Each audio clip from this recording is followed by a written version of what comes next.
Hello. For those joining us for the first time, welcome to the 2022 Skoll World Forum. The Skoll Foundation catalyzes transformational social change by investing in, connecting, and championing social entrepreneurs and other social innovators who together advance bold and equitable solutions to the world's most pressing problems. My name is Jimmy Briggs. I'm a principal of the foundation and this session's moderator. I want to honor and thank my colleagues on the Foundation's convening team, especially for their Herculean efforts in realizing this program, as well as our friends at Caspian. I also must acknowledge the leadership of our CEO, Don Gibbs, and President and COO, Marla Blow, as well as the board, for encouraging authentic, bold engagement with frontline leaders for equity and justice. This session is entitled Funding Surge, Implications for the Future of Racial Justice. My colleagues' conversation include Marie Argilagos, President and CEO of Hispanics in Philanthropy; Cheryl Dorsey, President of Equity and Green; Michael McAfee, President and CEO of PolicyLink; and Darren Walker, President of Ford Foundation. I want to share a few quick items before we begin. This session is being recorded and will be released publicly after the event. Language translation is available for this session. You can access the translator options in the translation tab to the right of the video window. Please feel free to use the chat to engage with each other and pose questions to our speakers. I will be paying attention to the audience questions and remarks throughout the session. On social media, we are using hashtag SkollWF and would appreciate you doing the same. After the session, you can join small group roundtable discussions on related topics by clicking the Discuss and Meetup tab on the left side of the video screen. Following the deaths of George Floyd, Ahmaud Arbery, and Breonna Taylor in 2020, the United States and the global community witnessed spasmodic waves of protest and civil unrest in response to intergenerational racial injustice. As Sabrina Fulton, mother of Trayvon Martin, once said, "If they can't hear us, we have to make them feel us." The streets spoke, and perhaps for the first time, donors actively listened. In the wake of what unfolded for much of 2020, through the spring, summer, and fall, philanthropic and corporate communities made historic, bold commitments to advance the cause of racial equity and justice for systemic oppression. An estimated $11 billion was pledged by Philanthropy. Studies and must-read reports, such as Mismatched, Philanthropy's response to the call for racial justice by the team at Philanthropic Initiative for Racial Equity, the Overlooked series from the Center for Effective Philanthropy, Disparities in Funding for Leaders of Color Leave Impact on the Table, co-authored by our own Cheryl Dorsey from Equity and Green with the Bridgespan Group, as well as scores of articles in SSIR, Chronicle of Philanthropy, and Nonprofit Quarterly, among others, depict a complicated picture before and since the so-called philanthropic surge toward racial justice building 2 years ago. As our Gen Z sisters and brothers say, the math ain't always mathin'. Was the surge real, and what progress has been made from the perspective of organizations led by and for people of color, as well as those operating within philanthropy itself? First, I'll be speaking with Darren Walker from the Ford Foundation. Welcome, Darren. Thank you, Jamie. As the Washington Post and other media outlets, as well as organizations such as Color of Change, have noted, many corporations made highly public commitments to supporting racial justice and building equity within their respective entities, but seemingly have fallen far short. Darren, you have been resonantly outspoken in your thought leadership and not only holding companies accountable, but also engaging them. Can you speak to your efforts and what takeaways of note you're seeing? Well, there's no doubt that the murders, we saw an amazing outpouring. We saw statements, we saw manifestos from corporations, and indeed we saw some genuine, authentic responses.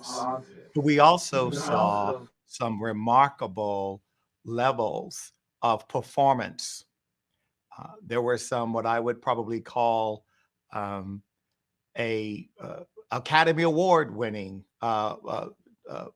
performances by some CEOs who were clearly not authentically committed. But on the other hand, there were many who were. And we did see a surge. We saw certainly the data are encouraging. There were the numbers of dollars that flowed into racial justice coffers was impressive.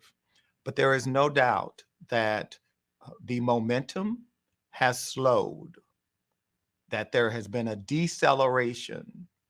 We began to see it with some of the conversations around the voter suppression activities that were clearly underway in America when many corporations were unable to step forward and respond to the calls from African Americans in particular to address this issue.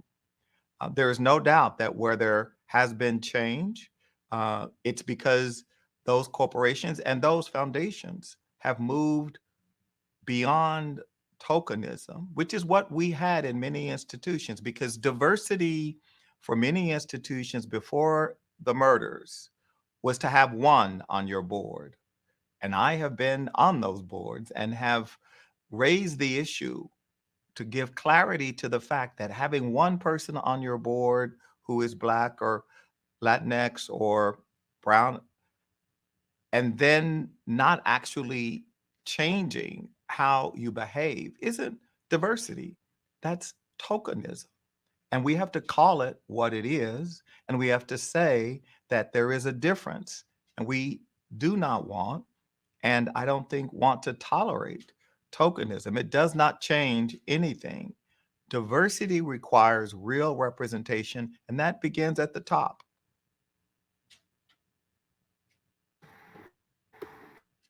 Much for that, Darren. For myself, I always remind myself to keep the streets in the room, that to keep those people who led the protests in 2020, as well as frontline organizations, in our conversations. And I'm curious, under your leadership, how has the Ford Foundation, elevated the impact of leaders of color whom it funds, and how do you ensure that they drive and develop the foundation's agenda for building equity and justice?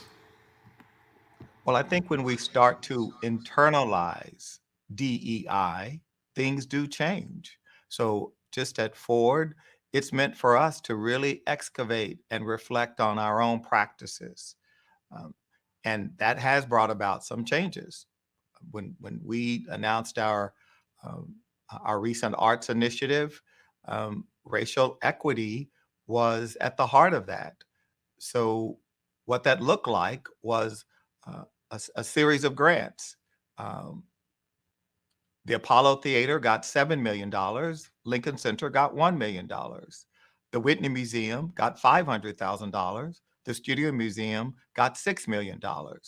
Now, that's not to say that we don't believe that organizations like Lincoln Center and the Whitney Museum matter, because they do. They are essential.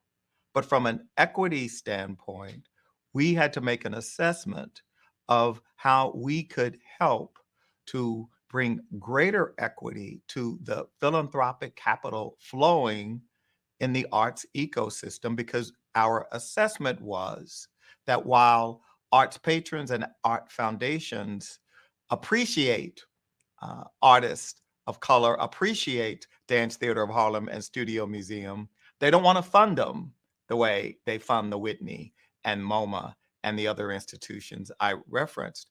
And so this is not a binary. This is not anti-white.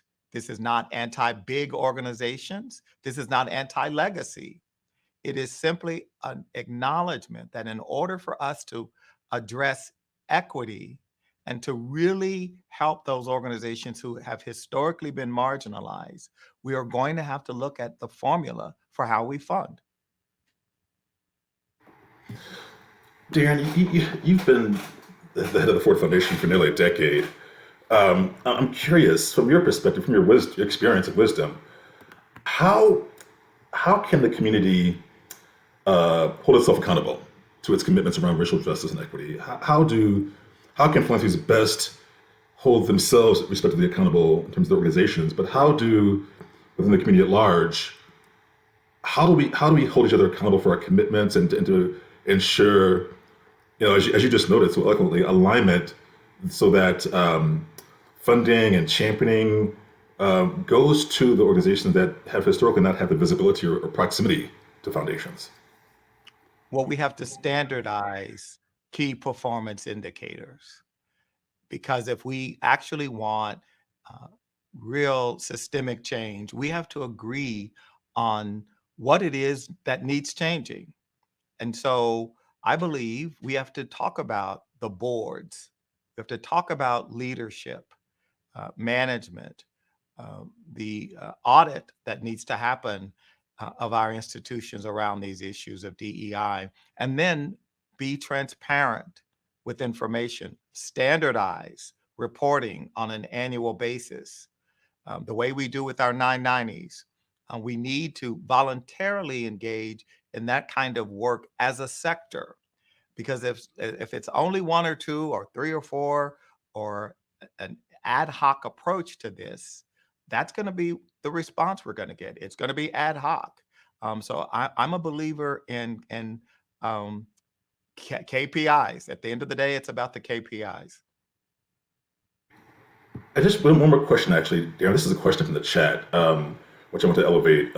Was a question in response to what you noted regarding the Whitney Museum and Lincoln Center. And the question is from the chat: should the Whitney Museum and Lincoln Center, who have received so much money in the past, be receiving any money at all when there's a profound need in communities of color?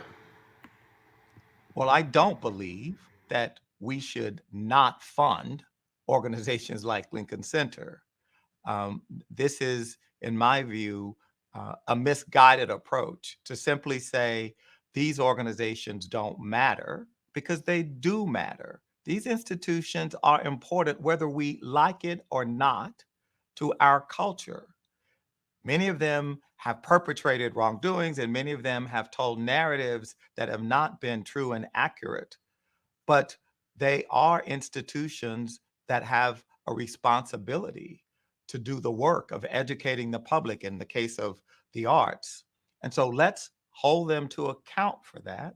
And when we do fund, let's fund very specifically with those objectives. Thank you so much, Darren, for your authentic response. I much appreciate it. I look forward to coming back to the larger group conversation. I'm going to pivot now to my friend and colleague, Marie Argilagos, President of Hispanics and Philanthropy. Hey, Marie, good to see you. Hi. Um, a couple of things I want to elevate.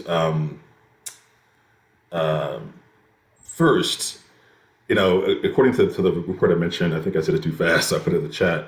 According to the Mismatch Report from the Philanthropic Initiative for Racial Equity, giving to the Latinx community is at 1%, and has been for some time now. How do you?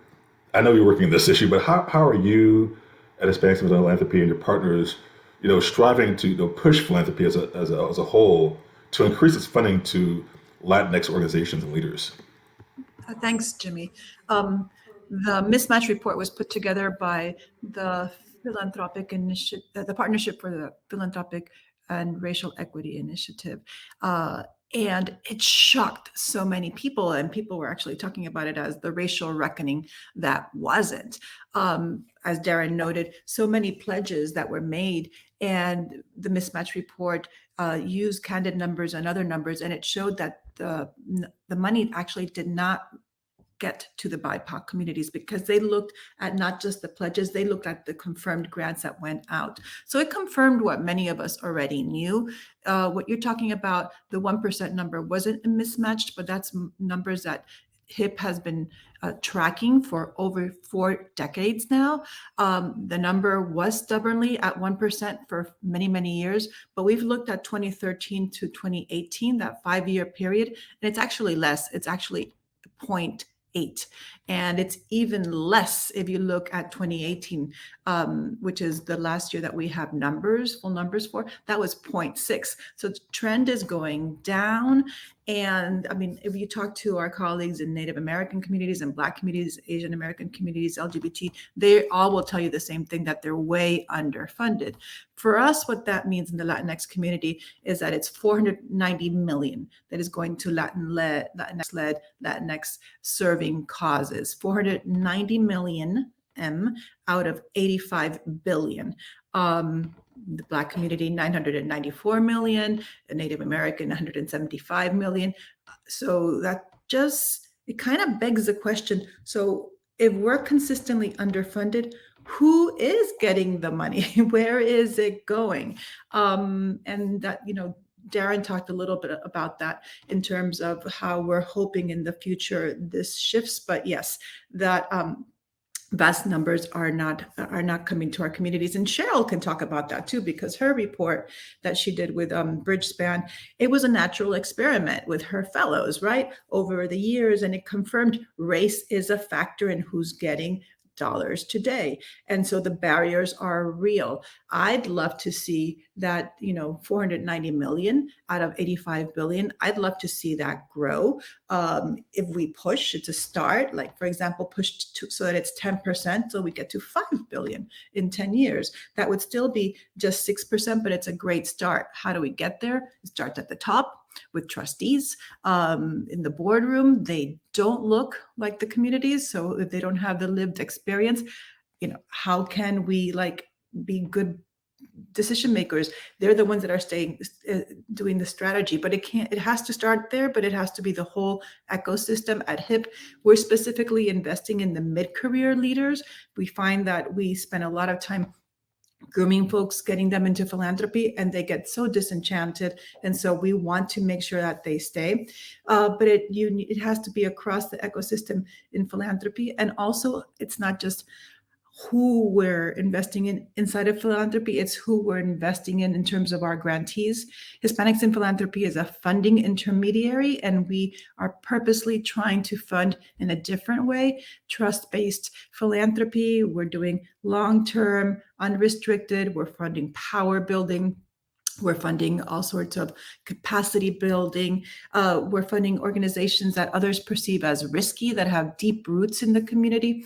So we really are working on it from all sorts of angles, not just one bullet. It's not going to happen. So it's the knowledge, the tools, the platforms, and we're working so that there's not just the foundation funding, but that there's impact investing, so that there's crowdfunding, there's unlocking high net worth capital, all sorts of things. Thank you, Anna Marie. I'm curious, because you engage in North and South America, what are the lessons we can learn or take away from racial justice and equity building in Latin America?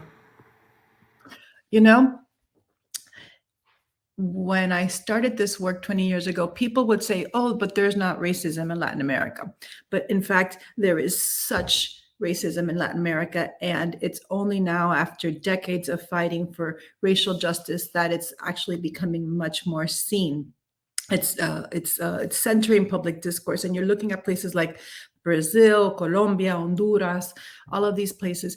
If you go to the Smithsonian, the African American Museum, everybody that comes to Washington needs to go there. You will see that slavery and colonialism, the systems of white supremacy, which we see very strongly here in the US, all of these things are rooted and sadly caused for systems of exclusion in Latin America as well. And this is all exacerbated by eroding trust in government, underground economies, militarization, climate change. All of these things that we're grappling here are also happening in Latin America. And so we have to really look at the context and see that the oppression through the regional lens is really happening there as well. And so at HIP, we're working across the Americas. That's really important to us as a transnational organization, because the borders, you'll see it, for example, with migration corridors that are happening, climate migrants and refugees that we're seeing because of what happens in Honduras. The farmers that are displaced, or in Brazil, they end up in different countries. And so we're working on all of these issues from all of these lenses. I think the important thing is to not parachute in and take our lived experience from the US, which is very different, and take our people to these countries and start working. I think what you need to first do is listen, build the trust, and work at a different pace that respects those realities. Thank you so much, Anna Marie. I want to shift a little bit and ask you, what has to change? What's the pivot within funding to make the strongest impact in regards to racial justice and equity building? For example, in Mackenzie Scott's recent round of giving, there were several groups who received money from Mackenzie Scott who noted and made statements about the extractive and destructive source of her wealth. What are your feelings about where philanthropic dollars come from and where they ultimately go? Yeah, that's been really gutsy. I've been very proud. Like, for example, Frida, the Young Feminist Fund, they took the money, but they publicly said, we reject the exploitive systems that have enabled this wealth to grow. And we will put this money back into the hands of the communities. Kudos to them. I think what's important to understand is philanthropy, the surplus wealth that is in philanthropy, it was never theirs to begin with. And so how do we redistribute these dollars in ways that are more equitable? Philanthropy needs to change how we approach the resources that we have, and recognize that it's indigenous, the Black, the Latinx communities that have historically have been on the front lines that are the ones that should be making the decisions. And so it's a partnership, and the expertise and the lived experience of communities is just as important and as valued as their financials. Thank you, Anna Marie. One more question I want to ask you, and more will be percolated for you to address in our kind of group-wide conversation. As you know better than I do, for sure, historically philanthropy, as is in most other systems, has really been rooted in whiteness. The challenge of calling for racial justice is essentially a call to dismantle the systems that center it.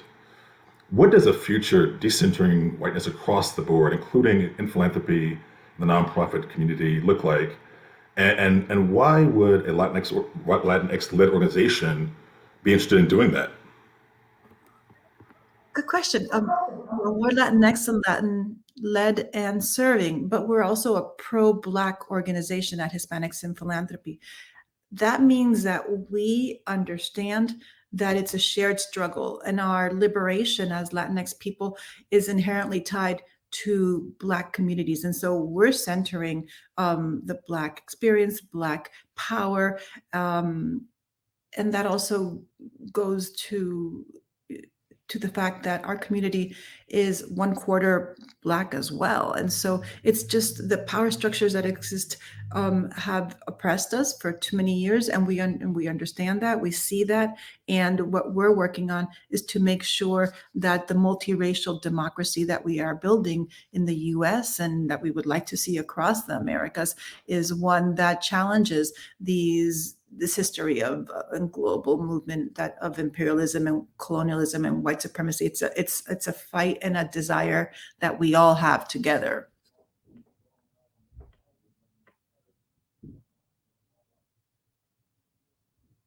One of the other part of that question is, how do we collectively, intersectionally, work together and begin that change, regarding philanthropy, to begin that change to strive for this type of liberation? I'm not sure I understand your question. How do we collect it? I think by understanding that our destinies are tied together and we have to work together. And so it's not a pie that is yours and mine, but it's one that we're cooking together. And the ingredients are all delicious only when they're blending together, and we're making this pie together in a co-designed way. And that's why I think we have to all center Black, and it has to be start from the inside and the core of the organization and work outwards, not the other way around. I love that analogy. Of course, since I've not had breakfast, I'm hungry now. But thank you for that, Anna Marie. I'm going to come back to you with more questions as we get further in the conversation. But I want to pivot to my brother, Michael McAfee, who is the head of PolicyLink. Hey, Hey, Michael. good to see you. You too, man. Great to have you a part of this conversation. I want to quote someone who you probably know well, Ashley Henderson, who is the co-executive director of the Highlanders Center, as well as a credible leader in the movement for Black Lives. And she has said in multiple spaces to philanthropy, fund us like you love us, fund us like you want us to win. And I want to ask you, Michael, is the philanthropic community actually helping people of color-led organizations with proven track records to win? Darren signaled that there has been good progress in this direction, and more is needed. And I can just talk about my own experience. Since 2020, our general operating support has gone from 3% to 40%. So, I mean, and that's huge. Think about it. My primary task is to craft strategy, but if all my capital is tied up, I can't do that. And so to see that shift from 3% to 40%, that's philanthropic leadership making that happen. So that's an important first step. To see our overall budget go from $12 million on average to over 50 million the last 3 years is a significant step in the right direction. And now there's still more needed. The reality is, when I look at my peer organizations, they have on average endowments around $250 million, and PolicyLink does not.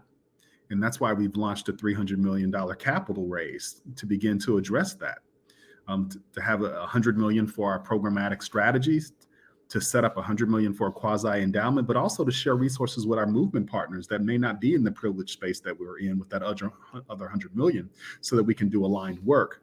So I would say I'm starting to see favorable signs, but there are far too few organizations. PolicyLink is in a privileged position, and so I'm acknowledging philanthropic leadership, but there are not many PolicyLinks out there getting that level of treatment. And so more is needed, especially as you get closer to the ground, you're not seeing that happen. And so we're making progress. I see philanthropic leadership coming to this work, trying to understand it in ways that I've never seen. I mean, I would have never thought we would be able to be at a place where we were launching a $300 million capital campaign, but that's only happening because something is changing in our sector for the better.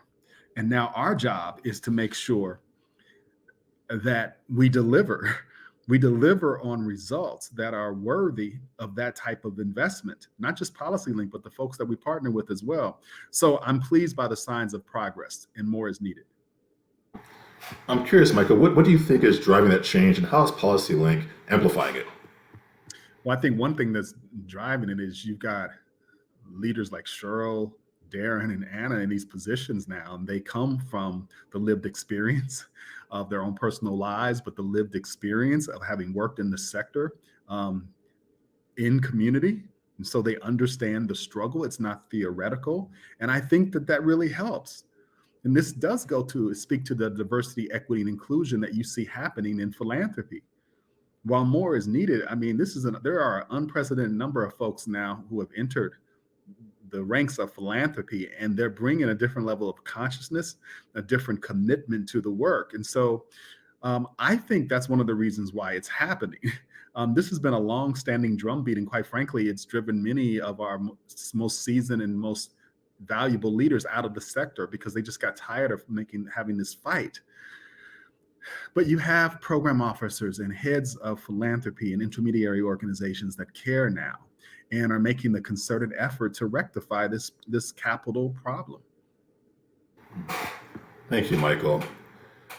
PolicyLink released what I thought was a deeply engaging report last year called For Love of Country, which essentially is a racial equity blueprint for the federal government. With the passage of the American Rescue Plan and creation of initiatives such as hyphen partnerships, how do you think donors can help increase the proximity of BIPOC-focused and led organizations to federal counterparts and to access public monies? Well, the thing that I would say is as leaders, we know how to do our job. And so what we need are for folks to capitalize us to do our jobs. I mean, For Love of Country is a perfect example. PolicyLink and Race Forward, we did that work together. And we would have missed the moment if it was not for philanthropy behaving differently.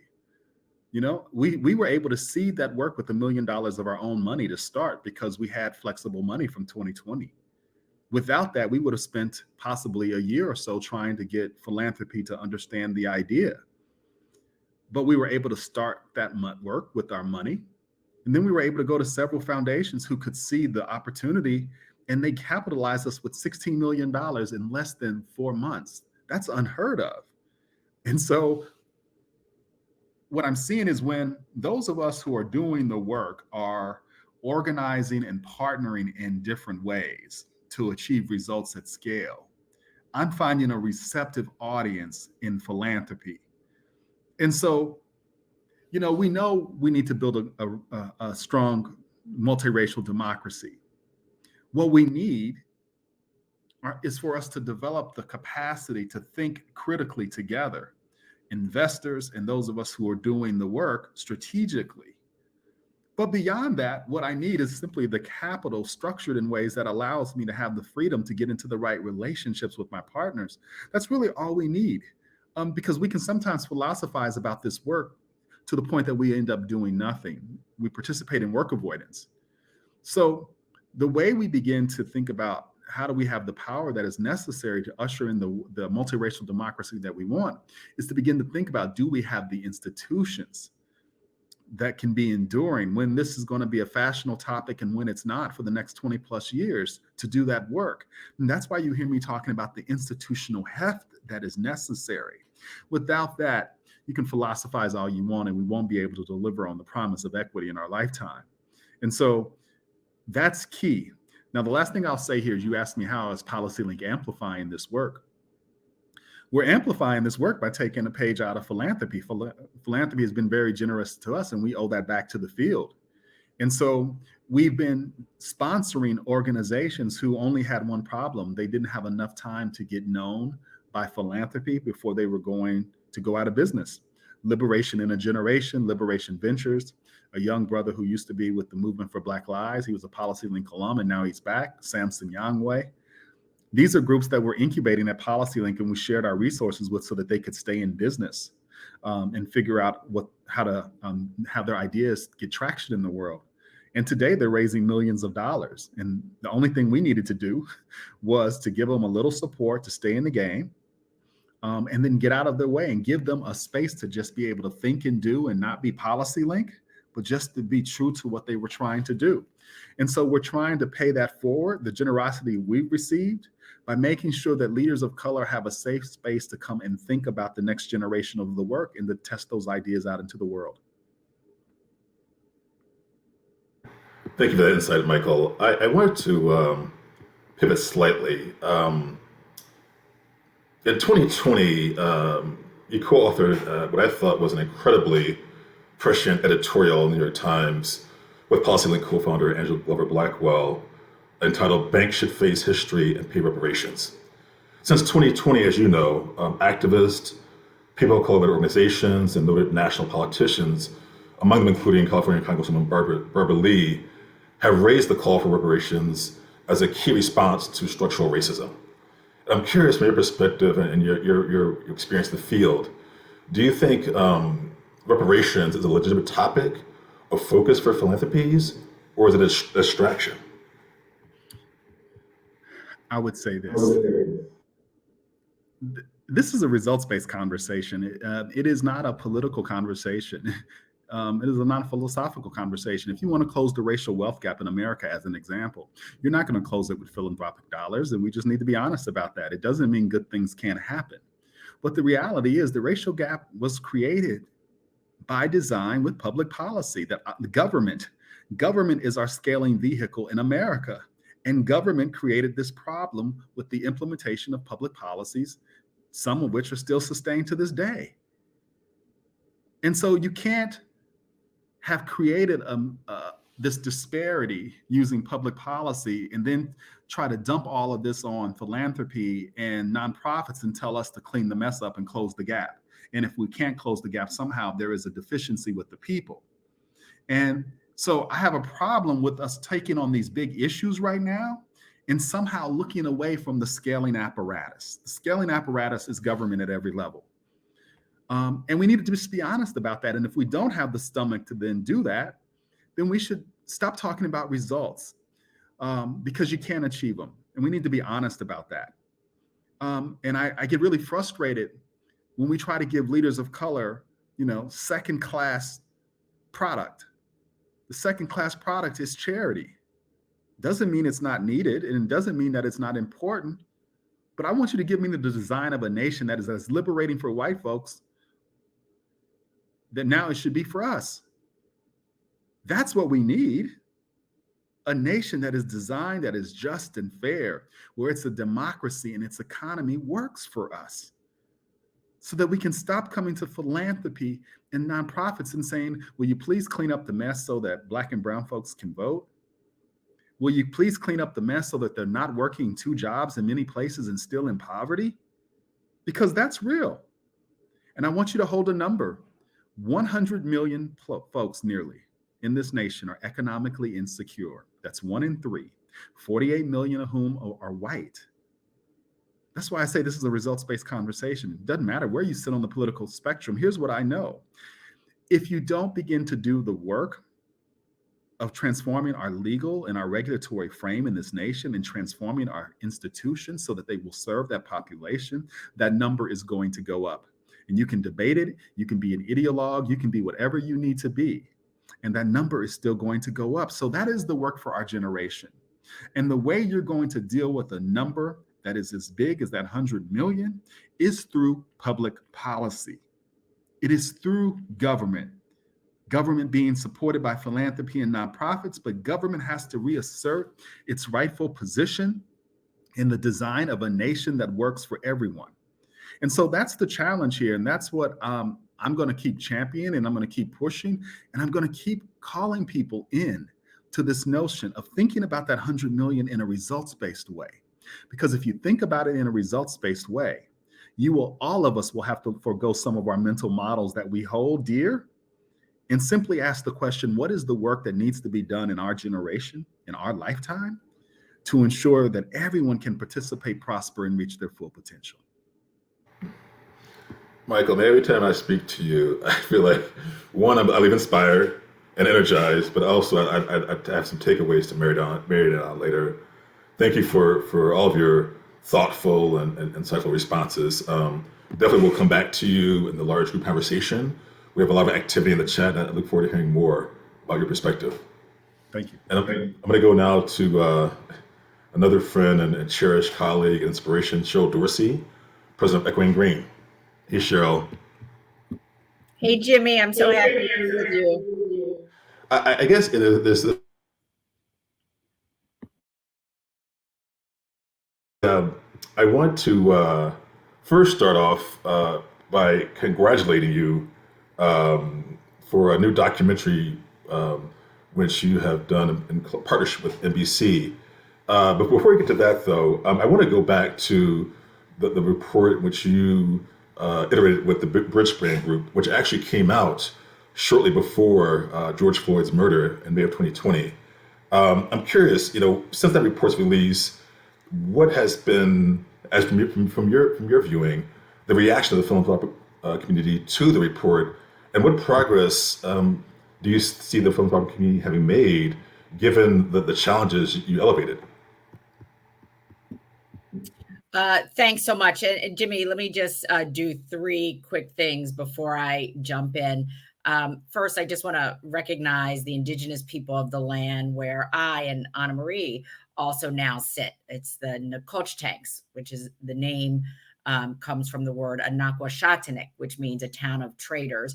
And I do this because spaces like these that are created to raise up racial justice must also invite such decolonial practices like land acknowledgement, which promote Indigenous visibility. So thank you for giving me that space in this moment.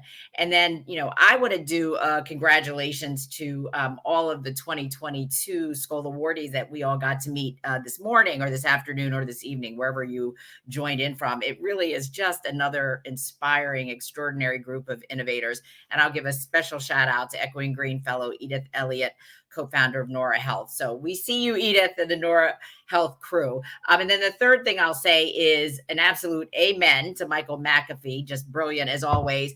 And also just want to share how honored I am to be amongst this extraordinary group for this really important conversation. So Jimmy, just really appreciate you setting the table, because it is a timely and vital conversation. And let me just back up a little bit. It'd be a little bit provocative by saying, these funding surges, that when you put them into inequitable systems, inherently inequitable systems on the front end, and when you sort of lack effective structures for transparency and accountability on the back end, such infusions of capital mean two things. They mean they actually won't get to the most proximate organizations and folks, and the actual delta between the amount pledged and the amount actually delivered is going to be pretty large.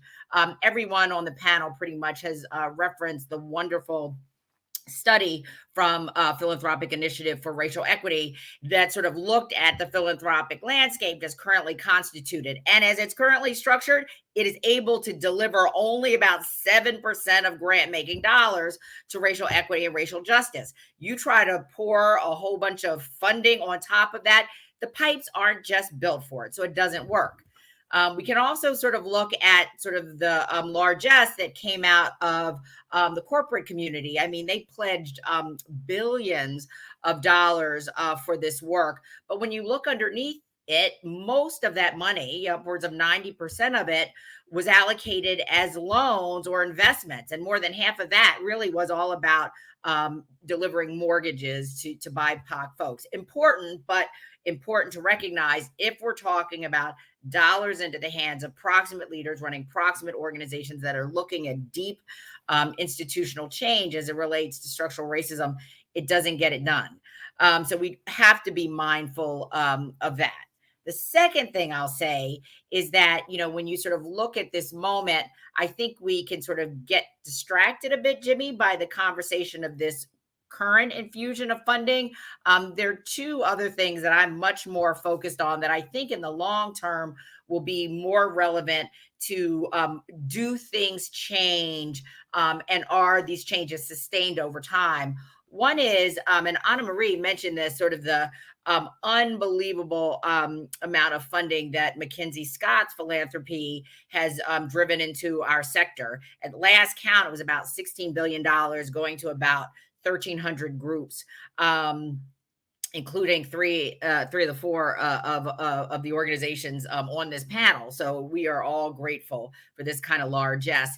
And I think the key message about this is it's mostly about how she's giving away the money that could be so disruptive for the future practice of philanthropy, sort of lack of hoops that we all typically have to jump through to get money to do the work that we know we've been called to do and are good at.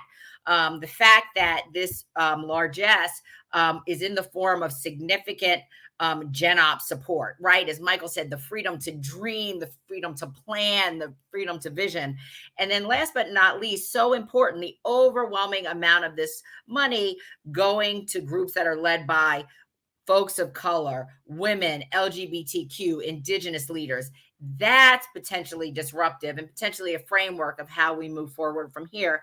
And then secondly, we all know this, that, if we are going to achieve sort of the population level, the structural systemic level outcomes that we want, we're actually going to have to begin to drive over time a set of behavioral and system changes that over time are going to lead to not just this sort of one-off infusion of capital. And it's things that we all are going to have to be looking for and also advocate to continue, things like lasting shifts in the way that funds flow, right? We've got to be all about pushing that agenda. The kinds of changes in policy about how funding is allocated, how do you measure and report out, all of those changes that have got to be implemented and enshrined in the way we do business moving forward.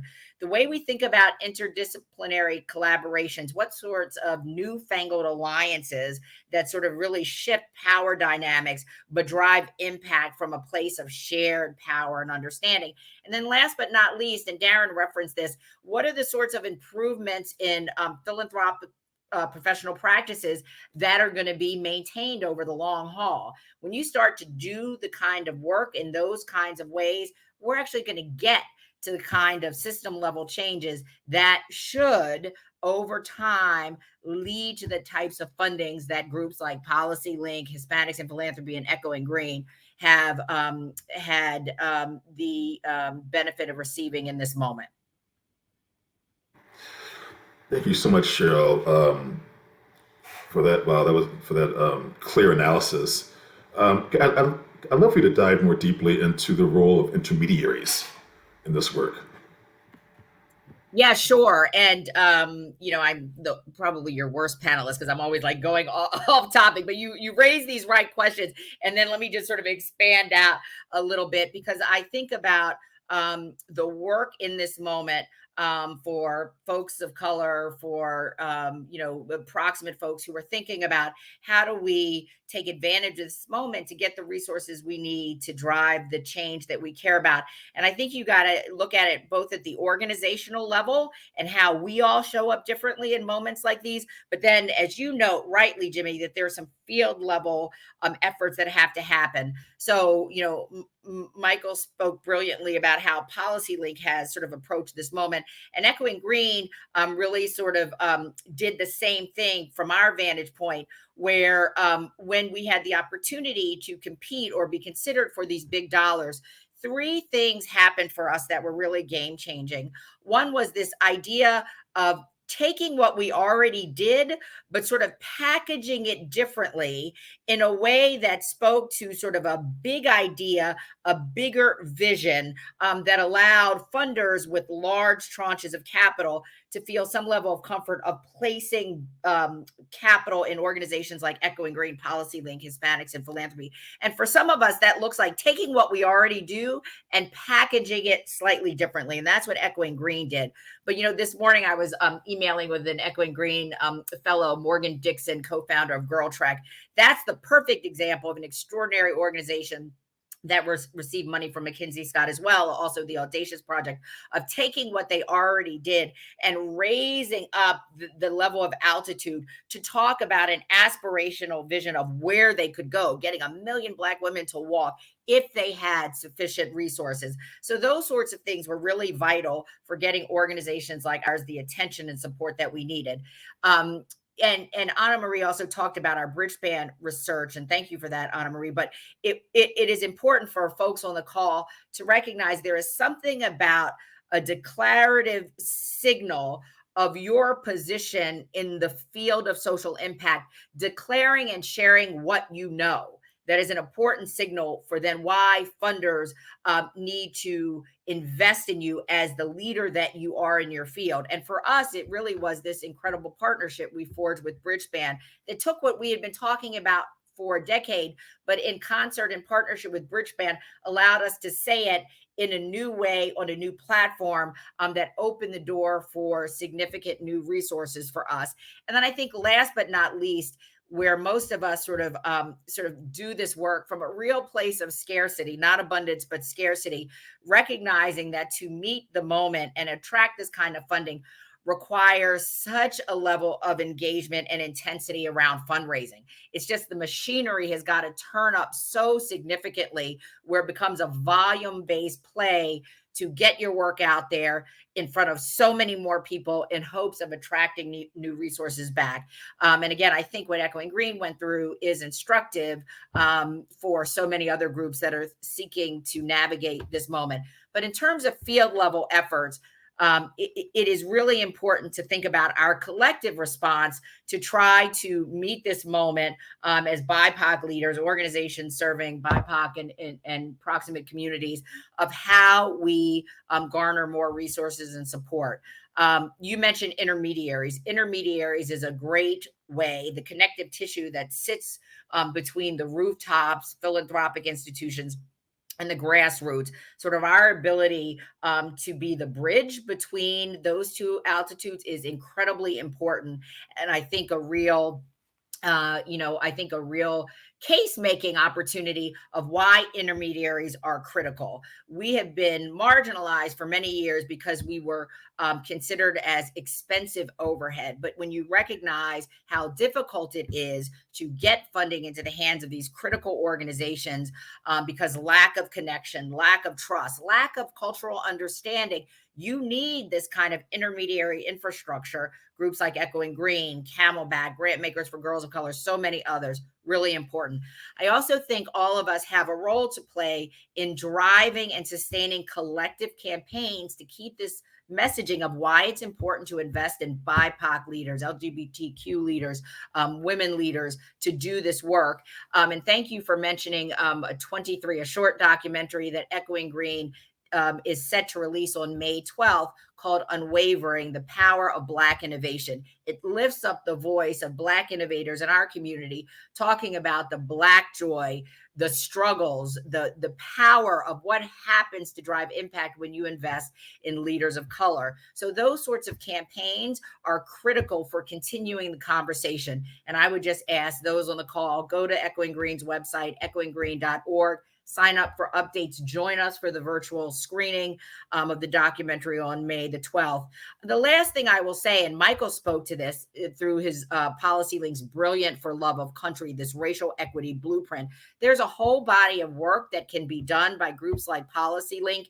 And even at Skoll, your colleague, Daniel Tomlinson, another Echoing Green alum, who is working on exploring mechanisms to support BIPOC organizations that stand ready to absorb and get access to a lot of the federal dollars that are standing by through American Rescue Plan, bipartisan infrastructure law, and helping them translate that opportunity into dollars in their coffers. So supporting the work of PolicyLink, Daniel, and Skoll to do that and to make that connection, that's the levels at which we all must work if we're going to move the types of capital that Michael talked about to allow us to do this work in the way that we know how.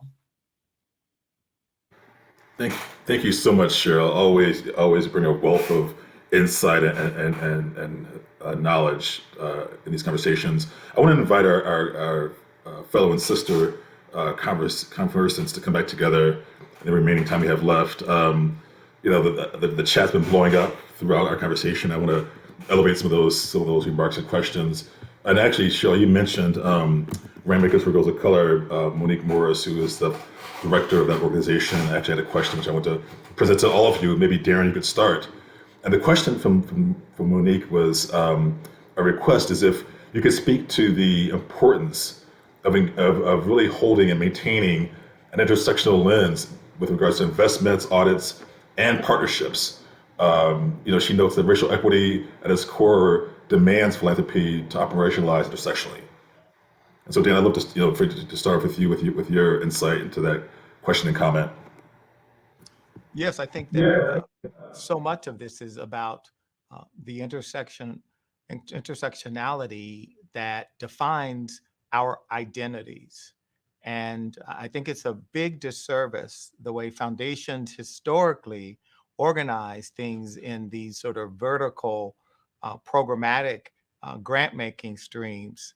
And so to really design program strategies that bring together gender, race, ethnicity, disability, that's the challenge, and that's the opportunity for philanthropy. But we have to get out of our old ways of doing business. And again, that's really hard, as the other panelists know. One of the things about philanthropy is that We don't have the market mechanisms to demand accountability that we change. And that's why it's so important that internally, those of us who have points of view about change have to really assert that. Does anyone else want to tackle that as well? Anna Marie? Yeah, I wanted to add, given that what we face is like, it's a web of problems and of issues. And so I love what Darren was saying, because the intersectional lens is important. We can't talk about Haitian migrants or Central American migrants without talking about climate justice. We can't talk about supporting Black or Indigenous women if we're not talking about reproductive justice. So that intersectional lens, but also the cross-border. There's so many foundations and organizations that just like look at these arbitrary borders at our countries, but all of these things really, what happens in one place affects other places. So I would push us to think about diaspora communities and other places, and how what happens in other places also affect us, and vice versa.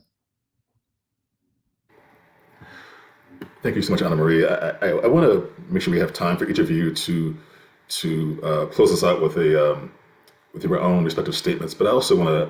There's a comment and question in the chat which I feel important to acknowledge, and I want to transparently and authentically acknowledge and apologize. As broad as this conversation has been, as rich and full as it's been, we don't have voices from the Indigenous nor Asian American and Pacific Islander communities in this conversation. So I just want to acknowledge that our sisters and brothers in those communities are not formally in this conversation. And as my friend Nick Tilson, who is a Skoll awardee for Indian Collective, noted earlier, it's not enough to speak for those communities. They need to be in the room to speak for themselves. And so I'm curious, and Darren, Michael, Cheryl, Anna Marie, any of you can answer this, but how do we successfully ensure that there is authentic, broad representation, not just in grant making, but also at the board level, at the staff level, at the storytelling narrative level of our respective organizations in the field as a whole? I think we can all of us being people of color in this conversation, recognize what it's like to be the only one in the room, as Darren noted, or to not be in the room at all and have others who may be well-intentioned speak for us without us being in the room. So I'm just curious, how do we ensure that we have representative voices, credible voices in these spaces helping drive decisions?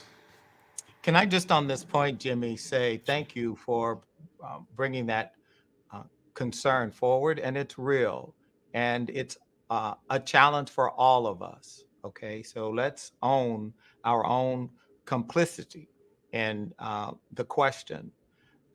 What happens often is when panels are being designed, when programs are being organized, and we talk about particular representation, what is often missing are those broader inclusive perspectives. And let's just start at the board. That's a tough conversation. How do you have a conversation like I recently had with my board that says, we don't have anybody with a known disability on this board, and we've got a major program on disability rights and justice? What are we going to do about that? How do you feel about that? How do you feel about the gap, the delta, as Cheryl said, between the reality and the rhetoric? When you're designing these programs, I mean, I was on a human rights panel earlier this week, and at the 11th hour, I received my briefing materials, and there were 3 men in conversation. And I said to my team, how did this happen? You all know I don't do panels where there isn't gender representation. But I didn't do a panel where there's not broader representation, racial representation, for example. But I think we need to put in place the mechanisms. For example, in the case of gender, there is a manifesto that many of us have signed on to saying that we won't be on a panel. And so when someone says, will you be on a panel? Part of our response, our team's response, is to look at and if they're just casting for the panel, to say, make sure that you need to have a really diverse, and this is what diversity looks like. And sometimes you can't do anything about it if you want 3 of the top 10 foundations, and the African Americans who are on those, okay, you may end up with mostly men. In this case, you would actually end up with 2 women because you got Elizabeth and the fabulous LeJeune. But my point is, these are the kinds of things that we just axiomatically we don't do because we haven't been programmed that way, and we need to reprogram ourselves to say, stop. Let's look at the cast of characters here and ask ourselves, is this representation? Is this inclusion? You know, Darren said he started with this notion of our own complicity. And I think that is really important because, you know, in our equity manifesto, there is a word that is used, and that word is grace. And I think it's important for us to think about how we hold grace and model it, because this is an awakening moment in our nation for everyone if we step into this opportunity. And while it is easy for us to throw stones and call people names and tell them they're not Black enough, white enough, this enough, we all have work to do. And I think it's important for us to hold in this moment where the world is so toxic that we can get this work done. We can see the humanity of each other. We can ask these questions about who's not in the room, who's left behind, who do we need to continue to create space for in the ways that Darren described. And I really just want to signal that right now because there's such a toxic amplification of everything. And I totally understand why that is the case. But in many ways, the toxicity is actually getting in the way of what we actually want. And then it's turning us into humans that I don't think we really want to be. And so I just encourage us all to start where Darren started, which is we all have things we've got to clean up in our own organizations and even in our own personal leadership journeys. And if we can just hold on to that in this moment where we all are being called to be more expansive in how we show up as humans, we'd be a lot better off. Thank you for that, Michael. Thank you, Darren. We're at time, but I want to make sure that each of you, as I promised, has the opportunity to make kind of a summary statement in your respective voices as we close out. I'll start with Darren. I don't have anything further to add. I think what Okay. Michael said, Cheryl, and Anamati has been powerful and has inspired me. So thank you, Jimmy. Thank you to this amazing panel. Anna Marie. Sure. Well, I think we're talking about it. We can't expect meaningful change by just putting pretty DEI labels and pretty DEI pledges in front of it. Learn from the movie Encanto. Disney, I think, is going in the right direction sometimes, right? Grandma, abuela, she was willing to let it all fall apart first, willing to let go of her power, willing to let go of her ego, of all the history. She was respectful of through the whole process, but by letting it all fall apart, then we were able to build in an inclusive way. And I think that that's a nice analogy for philanthropy. And the other thing is, let's really take a look, because we have all of this responsibility, and Michael talked about it, on people of color, that they're the ones that are supposed to change the system, but we're also like working and we're part of the system, and that's kind of unfair. So look at how all of that is working. So thank you very much. Michael. Nothing else from me either. I'll defer to Cheryl. No, I just, my head is swimming and my heart is full. I just am so honored that I had the chance to be in conversation with this extraordinary group of leaders. So just thank you for your vision and your voices. And I will say, as a friend of Jimmy's, as a Skoll board member, I do think Skoll, as Anna Marie says, has a very important role to play of broadening out this conversation around racial justice and contextualizing it in a global context. I think, tables like these, settings like these, questions like these of how do we expand the definition of who's at the table. I just recommend and hope that Skoll will continue to provide many more opportunities for conversations like these, because we need more of them.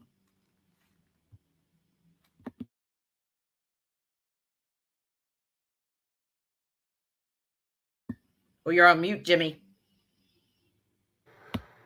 Thank you all, every one of you, Darren, Michael, Anna Marie, Cheryl, for this conversation. Thank you to the audience for staying with us beyond, a few minutes beyond the time. Again, thank you to my colleagues at the Skoll Foundation, the convening team, Ruby Solis and others for iterating this particular conversation, one that we all recognize is critically important at this moment and for the future.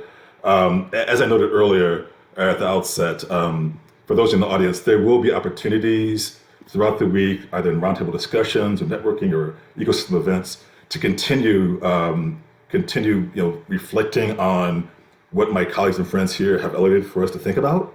So I encourage you to take those opportunities and deepen your understanding, deepen your connectivity. I just want to conclude by saying or referencing a quote. Actually, Cheryl said it in a meeting I think we had last year, and she said, "You fund what you love." And I would kind of adapt that and say, I think all of us in this conversation love the work we do, love striving for the cause, for the consequence of racial justice and equity, and just I want to acknowledge you again, every one of you, for your commitment to the struggle and your example for all of us. So thank you for joining us in this forum, in this session.